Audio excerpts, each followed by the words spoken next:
दिल्ली में हुए श्रद्धा वाल्कर हत्याकांड की तरह एक और मर्डर सामने आया है, जिसने पूरे देश को झकझोर कर रख दिया है। आपको बता दें कि साहिल गहलोत ने अपने 5 साल से रिलेशनशिप में रहे दोस्त की निर्मम हत्या कर दी है, जिसका नाम निकी यादव बताया जा रहा है। हेलो नमस्कार, this is Sanjay Tiwari and you watching the Himalayan Hunt. तो आमतौर पर यूट्यूब की दुनिया में अपने इंट्रो के बाद लोग अपने चैनल को सब्सक्राइब करने के लिए बोलते हैं।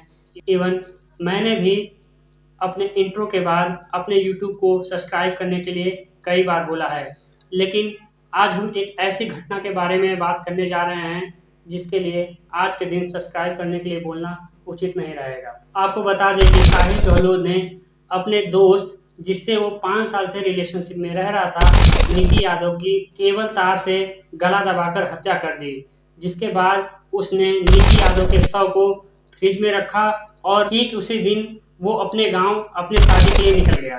साहिल गहलोत की माने तो निकी से वो 2008 में एक कोचिंग सेंटर पर मिला था, जिसके बाद उन दोनों की दोस्ती काफ़ी बढ़ गई और फिर उन लोगों ने लिविंग रिलेशनशिप में रहने का फैसला किया। 5 साल दोनों के लिविंग रिलेशनशिप में रहने के बाद अचानक एक दिन साहिल गहलोत अपनी दोस्त निकी यादव का केबल से गला दबाकर हत्या कर देता है। साहिल ने पुलिस को बताया कि उसके परिवार ने उसकी शादी कहीं और तय कर दी थी और जिसकी वजह से उसके ऊपर काफ़ी प्रेशर था, इसलिए उसने निकी यादव का गला दबाकर हत्या कर दिया और फिर उसे फ्रिज में डालकर अपने गांव लौट गया। ठीक उसी दिन उसने अपनी शादी रचाई। यह घटना आपको 4 महीने पहले हुए श्रद्धा वाल्कर हत्याकांड में, जिसमें आफ्ताब ने श्रद्धा का 35 टुकड़ा कर उसे फ्रिज में डाल दिया, इसकी याद दिला रहा होगा। देश भर में ऐसे मामले बढ़ते जा रहे हैं जिसमें 2 लोग लिविंग में रहते थे और फिर बाद में लड़की की हत्या कर दी गई। आखिर हमारे देश में इस तरीके की हत्याएं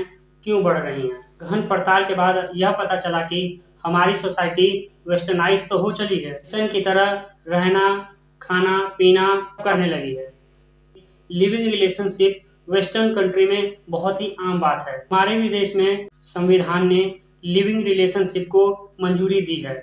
क्या आप निकी यादव के हत्या के लिए आप सिर्फ साहिल गहलोत को ही जिम्मेदार मानते हैं या फिर आप इस पूरे सिस्टम को ही जिम्मेदार मानते हैं? अगर अब तक श्रद्धा वाल्कर हत्याकांड में आफ्ताब को सजा मिल चुकी होती तो शायद आज निकी यादव हम सबके बीच में रहती। संविधान ने लोगों को लिविंग रिलेशनशिप में रहने की इजाज़त तो दे दी है, लेकिन हमें इस बारे में एजुकेट नहीं किया जाता है।